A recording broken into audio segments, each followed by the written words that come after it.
विश्व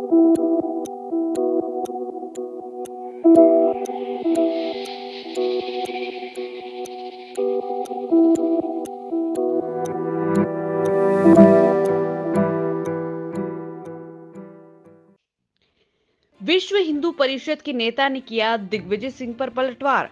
विहिप नेता बोले दिग्विजय सिंह खुद कांग्रेस के लिए दीमक बन गए हैं। हिंदुत्व और हिंदू अलग अलग कभी नहीं हो सकते। आरएसएस की तुलना दीमक से करने वाले कांग्रेस नेता दिग्विजय सिंह खुद अपनी पार्टी के लिए दीमक बन गए हैं, जिनकी वजह से कांग्रेस पार्टी की क्या हालत है ये तो सब जानते हैं। यह बात विश्व हिंदू परिषद के प्रांत विशेष संपर्क प्रमुख संतोष शर्मा ने अपने इंदौर दौरे के दौरान मीडिया के सामने कही।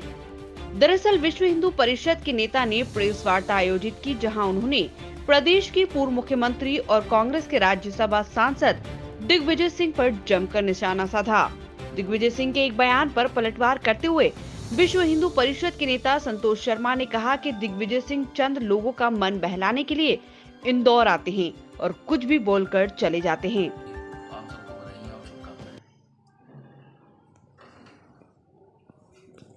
जिस प्रकार से विवेकानंद जी कहते थे कि विचारों से व्यक्ति के राष्ट्रवाद के बारे में पता लगता है कि वो व्यक्ति कितना राष्ट्रवादी है।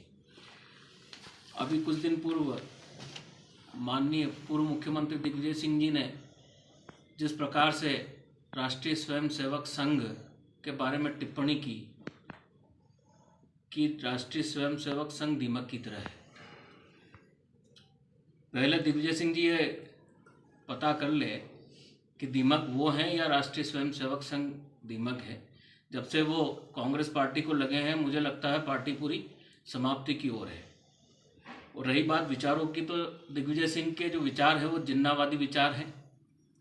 वो स्पष्ट करते हैं क्योंकि जिस दल से वो हैं, अभी राष्ट्रवादी हमारे देश के प्रधानमंत्री जी माननीय नरेंद्र मोदी जी की हत्या का षड्यंत्र वहाँ पंजाब में रचा गया, जो पूरे देश ने अभी तो विश्व ने देखा। तो ये उस विचारधारा के लोग हैं और कुकुरमुत्तों की तरह कभी भी ये आते हैं और जिन्नावादी सोच के लोगों को खुश करने के लिए यहाँ पर कुछ भी बातें करते हैं। तलवार तो चला नहीं सकते, केची की तरह जवान चलाते हैं और कुछ भी अमर्यादित भाषाओं में टिप्पणी करते हैं जो राष्ट्र विरोधी होती है। आप क्या नसीहत देना चाहेंगे दिग्विजय सिंह जी को? देखिए, नसीहत देने वाला तो मैं कौन हूँ, दिग्विजय सिंह को क्या नसीहत दी जाए। भाषा का, सोच का और विचारों का जो आदान प्रदान होता है वो व्यक्ति की व्यवस्था और व्यक्ति के व्यक्तित्व को स्पष्ट करता है। दिग्विजय सिंह का यह भी कहना है कि हिंदुत्व को खतरा नहीं है, अभी तक कोई खतरा नहीं हुआ। तो क्या वास्तव में खतरा नहीं हुआ हिंदुत्व को? देखिए, हिंदुत्व का तो खतरा नहीं है, ये बात सही है कि हिंदुत्व को कोई खतरा नहीं है, लेकिन कुछ असामाजिक तत्व हमेशा प्रयास करते रहते हैं जिनकी सोच जिन्नावादी है। वो हमेशा कहीं ना कहीं प्रयास करते हैं कि इस देश में हिंदुत्व के ऊपर कुठारघात किस प्रकार से किया जाए। वो मानसिकता दिग्विजय सिंह जी की भी है। दिग्विजय सिंह ने कहा है कि जब मैं संघ पे कोई निशाना साधता हूँ तो संघ के कई लोग जो उनसे जुड़े हुए संगठन है वो मुझे गाली देते हैं।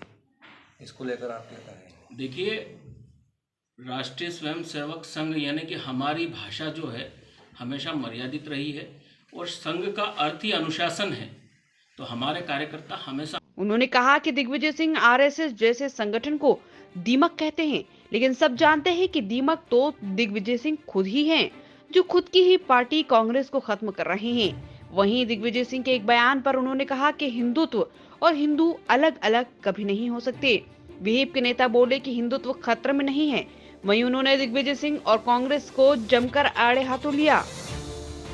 5 राज्यों में होने वाले चुनाव को लेकर विहिप नेता ने बस इतना कहा कि भारतीय जनता पार्टी चुनाव लड़ रही है और संगठन तैयार है। इस दौरान प्रांत सेवा प्रमुख गिरधारी लाल कुमावत, प्रांत विधि प्रकोष्ठ संयोजक अनिल नायडू, इंदौर जिला सेवा प्रमुख राकेश राठौर, इंदौर जिला सेवा प्रमुख राकेश ठाकुर, गोविंद बेस, विहिप पदाधिकारी विजय नागपाल और राहुल वर्मा सहित कई लोग वहां मौजूद रहे। इसको लेकर आप क्या कहेंगे? देखिए, राष्ट्रीय स्वयंसेवक संघ यानी कि हमारी भाषा जो है हमेशा मर्यादित रही है और संघ का अर्थ ही अनुशासन है, तो हमारे कार्यकर्ता हमेशा अनुशासन में रहते हैं और जो संघ की पद्धति है जो परिपाटी है उसका परिपालन करते हैं। आपने कभी कहीं हुड़दंग करते हुए किसी भी स्वयंसेवक को कहीं नहीं देखा होगा। दिग्विजय सिंह ने जब संघ के लिए इतना सब कुछ कहा, उसके बाद उन्होंने संघ की तारीफ भी करी कि संघ में अगर सबसे अच्छी चीज़ कोई उन्हें लगती है तो वो संगठन है। उसको लेकर आप क्या कहेंगे? चलिए, दिग्विजय सिंह जी ने कुछ सही तो कहा जो राष्ट्र के हित में है, क्योंकि संघ जो है हमेशा राष्ट्र के लिए काम करती है और राष्ट्र सर्वोपरि है। दिग्विजय सिंह का कहना है कि संघ जो आरएसएस है वो रजिस्टर्ड नहीं है और इस दौरान कई अपराधों में भी संघ के कार्यकर्ता पकड़े जाते हैं, तो उनसे कहते हैं कि हमारे साथ नहीं है। इस तरह के बयान दिए थे दिग्विजय सिंह ने। देखिए, अब रजिस्ट्रेशन क्या है क्या नहीं है ये दिग्विजय सिंह जी को ज़्यादा जानकारी है, हमें तो इस प्रकार की कोई जानकारी है नहीं। और रही बात अपराधियों की, तो अपराधियों का तो कोई ना तो धर्म होता है ना कोई समाज होता है। अपराधी कोई भी हो सकता है। आप और मैं भी अगर कोई अपराध करेंगे तो अपराधी ही कहलाएंगे। तो अपराधी की कोई ना तो कोई धर्म है, ना समाज है, ना कोई संगठन है। अपराधी अपराधी। पूर्व में भी दिग्विजय सिंह जी ने भगवा आतंकवाद की एक बात छेड़ी थी। उनका कहना था कि जो केसरिया रंग के कपड़े पहनते हैं, जो हिंदू धर्म से जुड़े, वो भी आतंकवाद है, बम बनाते हैं। इसको लेकर आपका क्या विचार? दिग्विजय सिंह जी खुद पता कर ले कि उनके पुश्ते जो थे वो क्या थे, वो भगवाधारी थे या और कोई थे। तो मुझे लगता है कि ये विचारों की लड़ाई है और उनके विचार मुझे लगता है जिन्नावादी जो स्पष्ट हैं कि दिग्विजय सिंह जी जिस प्रकार से उनके स्वयं के भगवे को वो आतंकवाद की तुलना करते हैं, तो इसका मतलब है या तो उनकी बुद्धि भ्रष्ट हो चुकी है या वो जिन्ना के एजेंट के रूप में इस राष्ट्र में काम कर रहे हैं। आगामी समय में चुनाव भी होने वाले हैं 5 राज्यों में, किस तरह की भूमिका रहेगी संघ की ओर से? देखिए, संघ तो अपना काम करता है, चुनाव लड़ना भारतीय जनता पार्टी का काम है।